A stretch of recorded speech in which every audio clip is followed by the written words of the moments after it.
ఉంటాయి. అవన్నీ కూడా రీసైక్లింగ్ పంపిస్తాం. అదే సర్క్యులర్ ఎకానమీ. ఏది తడి చెత్త నుంచి బయోఫ్యూయల్ తీస్తారు, కరెంటు ఉత్పత్తి చేస్తారు, లేకపోతే కాంపోస్ట్ ఎరువులు కూడా తయారు చేసుకుంటాం. దీనిపైన మీ అందరికి నేను హామీ ఇచ్చేది, 1 నెల లోపల మీ ఇంటికి నేరుగా వచ్చి చెత్త కలెక్ట్ చేసి ఆ చెత్త తీసుకొచ్చి బయోఫ్యూయల్ తీసుకొచ్చేసి దాన్ని మళ్ళీ ఫ్యాక్టరీలు పంపిస్తారు. దీనివల్ల కాడాకు కూడా ఆదాయం వస్తుంది. ఇప్పుడే చెప్పాడు మా కాడా స్పెషల్ ఆఫీసర్, 35 లక్షల రూపాయలు మాకు ఆదాయం వస్తుంది, ఈ ఆదాయంతో పనిచేసుకుంటామని చెప్పాడు. 130 ఆటోలు మ్యానుఫ్యాక్చరర్ డొనేషన్ ఇచ్చారు.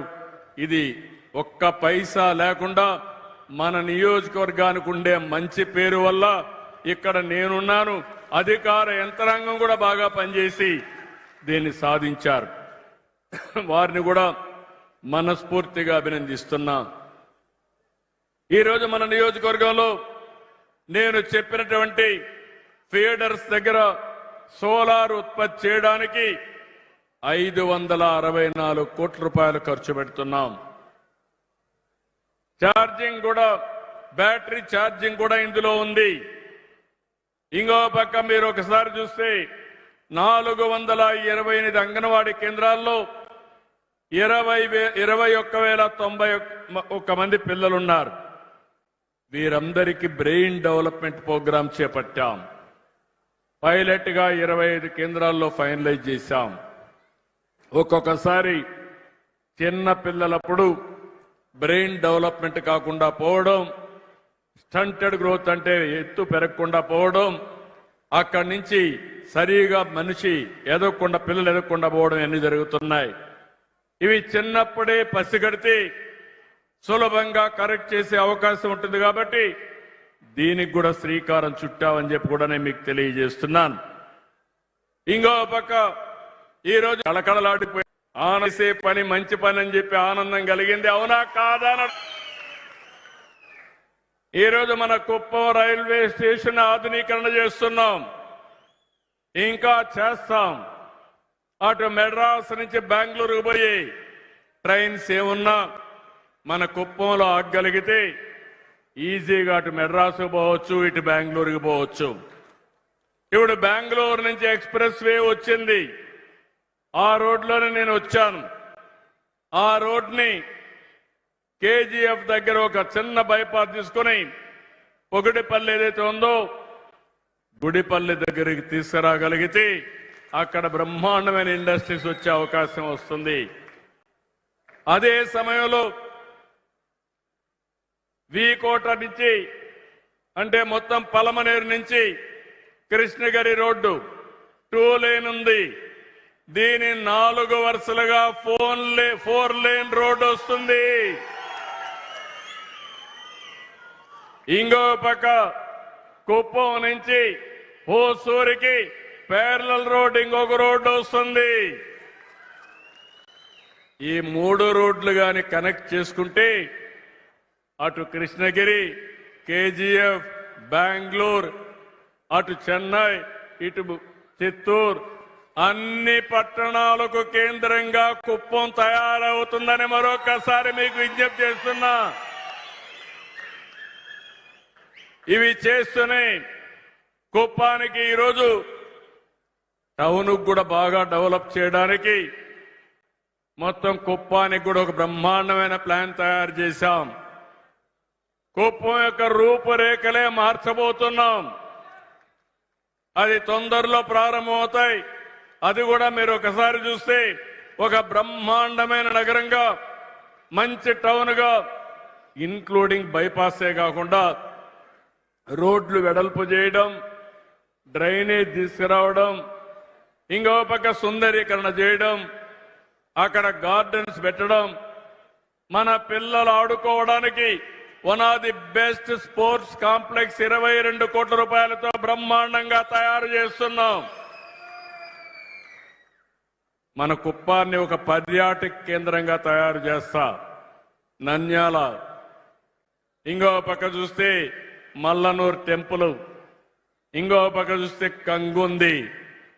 కుప్పానికి బ్రహ్మాండమైన ప్లేస్ ఉన్నాయి. ఇక్కడంతా కూడా ఇప్పుడు ఒక ఎగ్జిబిషన్ కూడా పెట్టారు. కుప్పంలో ఏ ఉత్పత్తులు వస్తున్నాయి, కుప్పం బ్రాండ్స్ కూడా ప్రమోట్ చేస్తున్నాం. ఇంతవరకు ఎప్పుడూ లేదు. కుప్పానికి ఒక బ్రాండ్, మనం ఉత్పత్తి చేసే ఉత్పత్తులకు కూడా బ్రాండ్లు ప్రమోట్ చేస్తున్నాం అని చెప్పి నేను మీకు తెలియజేస్తున్నా. చాలా మంది మాట్లాడుతూ ఉంటారు, ఒక పక్క అభివృద్ధి ఏం చేశామో నేను చెప్పాను మీకు, ఇంకొక పక్క సంక్షేమం. నేను ఎప్పుడూ ఒక మాట చెప్పాను, అభివృద్ధి సంక్షేమం నాకు రెండు కళ్ళు. నా పేదవాళ్ళని పేదరికం నుంచి పైకి తేవడం, నేను సంపాదించేది, నేను కష్టపడేది డబ్బులుండే వాళ్ళ కోసరం కాదు, ఈ పేదవాళ్ళకని చెప్పి నేను మీ అందరికీ తెలియజేస్తున్నా. నా ఆలోచన ఒకటి, వచ్చిన ఆదాయంలో కొంత మీకు ఇవ్వాలి, ఇస్తూనే ఉండాలి, మళ్ళీ అభివృద్ధి చేయాలి. మీకు చేప ఇవ్వడమే కాకుండా చేపలు పట్టుకోవడం కూడా నేర్పించాలి. అప్పుడు శాశ్వతంగా మీలో పేదరికం పోతుంది. అందుకే వినూత్నమైన కార్యక్రమాలతో ముందుకు వస్తున్నాను. అభివృద్ధి కంటే స్పీడ్గా సంక్షేమాన్ని చేస్తున్నాను. గడచిన 5 సంవత్సరాలు రాష్ట్రాన్ని పూర్తిగా సర్వనాశనం చేశారు. మామూలు కాదు. నేను 4వ ముఖ్యమంత్రి. నేను ఎప్పుడూ మీకు ఈ విషయాలు కుప్పంలో చెప్పలేదు. ఆ రోజు జరిగినటువంటి విధ్వంసం తక్కువ, ఈసారి జరిగిన విధ్వంసం భయంకరం. చాలా భయం వేస్తుంది తలుచుకుంటేనే. 10 లక్షల కోట్ల రూపాయల అప్పులు, వడ్డీ కట్టాలి, అసలు కట్టాలి. అప్పులు తెచ్చుకోవాలంటే వెసులుబాటు లేదు. ఇంకో పక్కన రాష్ట్రంలో అన్ని వ్యవస్థలు పడకేశాయి. వాళ్ళందరినీ సరిచేయాలి. కేంద్రం ఇచ్చిన డబ్బులు వేరే దానికి ఖర్చు పెట్టి దుర్వినియోగం చేసి కేంద్ర నిధులు కూడా తీసుకోలేని పరిస్థితి. అవన్నీ కూడా సరిచేసే పరిస్థితికి వచ్చాం. ఎన్ని కష్టాలున్నా అది నేను దిగమింగి నా ప్రజలు కష్టపడకూడదనే ఉద్దేశంతోనే సంక్షేమ కార్యక్రమాలు ముందుకు తీసుకుపోతున్నాను. ఈ రోజు మీరు ఒక్కసారి చూస్తే నిన్ననే పేదల సేవలో నిన్నంతా కూడా నేను కొవ్వూరు నియోజకవర్గానికి వెళ్ళాను.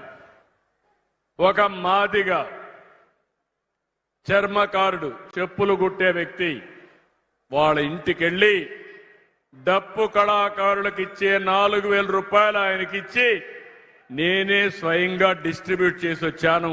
ఇది నాకెంతో తృప్తినిచ్చిందని చెప్పి నేను మీకు తెలియజేస్తున్నా. ఇలాంటి కార్యక్రమాలకు శ్రీకారం చుట్టి నిన్న మీరు చూస్తే అన్ని గ్రామాల్లో ఒక పండుగ.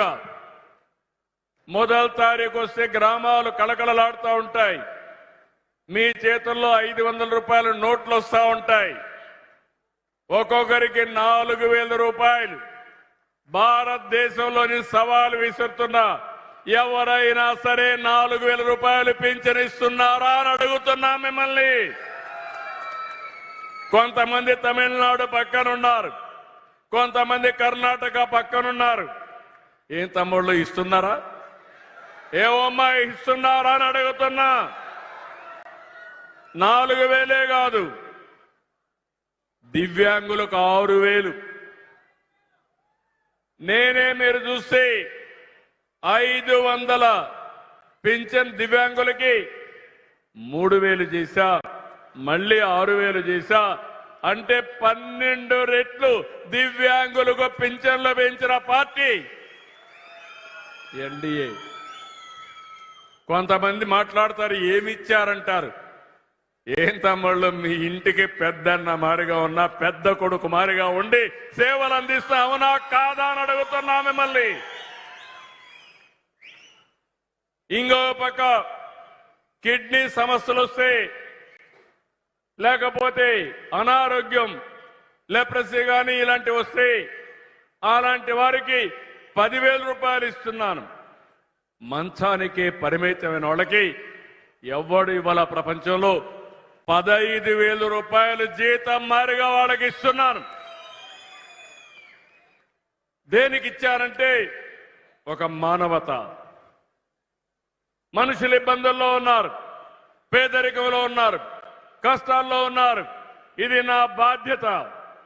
అందుకే ఇలాంటి సంక్షేమానికి శ్రీకారం చుట్టాను. మా ఆడబిడ్డలకు గ్యాస్ ఇచ్చానని ఇప్పుడే చెప్పాను.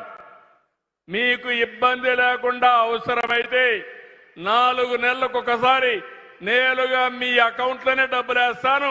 మీరే దబాయించి మీరు గ్యాస్ తీసుకోండి.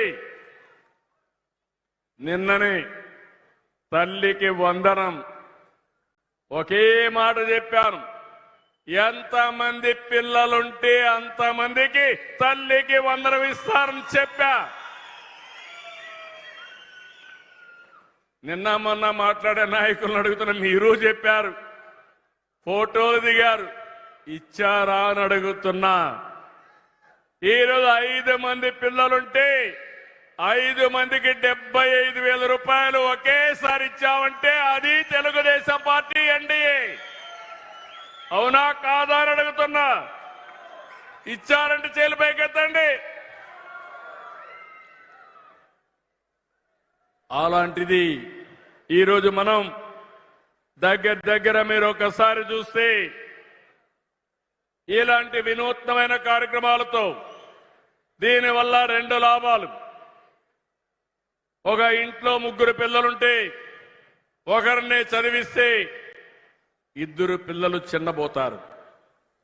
ఏ తల్లికి ఆ కష్టం రాకూడదని మీ పిల్లల్ని చదివించే బాధ్యత మీ కుటుంబ పెద్దగా నేను తీసుకోవాలనే ఉద్దేశంతోనే ఎంతమంది పిల్లలుంటే అంతమందికి ఇస్తా, అది భవిష్యత్తులో కూడా ఇస్తారని మరొక్కసారి హామీ ఇస్తున్నా.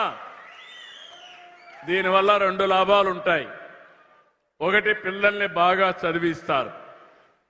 రెండోది, రాబోయే రోజుల్లో జనాభా తగ్గిపోతా ఉంది. పిల్లలు పెంచడం కూడా భారం అవుతుంది. దీనివల్ల జనాభా కూడా మేనేజ్మెంట్ అవుతుంది. శుభం, వర్షం కూడా పడతా ఉంది. వరుణ దేవుడు కూడా మనల్ని ఆశీర్వదిస్తున్నాడు. 1వ తరగతికి ఇంకా ఇవ్వలేదు, తొందరలోనే అడ్మిషన్స్ అవుతున్న వాళ్లకు ఇస్తాం. 11వ తరగతికి ఇంకా ఇవ్వలేదు, అడ్మిషన్స్ అవుతానే వాళ్ళకు కూడా ఇస్తారని మీ అందరికీ హామీ ఇస్తున్నా. రైతులు ఏదైతే రైతులకు ఇవ్వవలసినటువంటి అన్నదాత